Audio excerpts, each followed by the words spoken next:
Ginabanta 200 tanan ka mga traditional jeepney ang nag-upod sa naging transport caravan nga ginpatigayon sa syudad sang Iloilo sang Enero 15. Sa interview sang K5 News FM Iloilo kay Mr. Elmer Foro, ang lead convener sang No to PUV Phase Out Coalition Panay, iya ginpayag nga yara sa 1 kilometro ang nangin kalabaon sang caravan nga amo ang pinakamalaba nga nasaksihan sang natungdan sa sulod sang 25 katuig nga pagpamuno sa transport group sa syudad.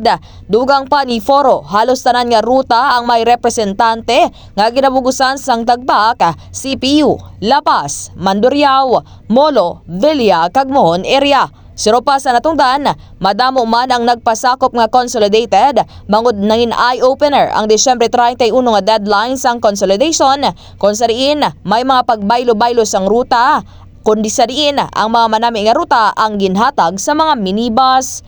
Natala na nga makiistorya ang mga transport group sa syudad sang Iloilo sa Cooperative Development Authority o CDA agud mapaimbestigahan ang mga ginaaligar korupsyon sa mga transport cooperatives sa Iloilo City. Kasi ang sadya pagiging ni Kim kay isang along the way, ang waya kabalo nga may karaban, pagkabalo nila nga may karaban, nagsulugpon pag ito yung iba, na?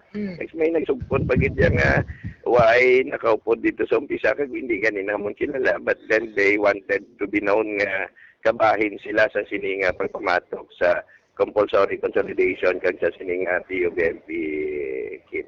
Balita gikan sa syudad sang Iloilo. Ini si K5 Kim Montaño Kaluyo para sa kampyon nga serbisyo publiko kag kalingawan sa kampyon nga estasyon sa Iloilo. K5 News FM.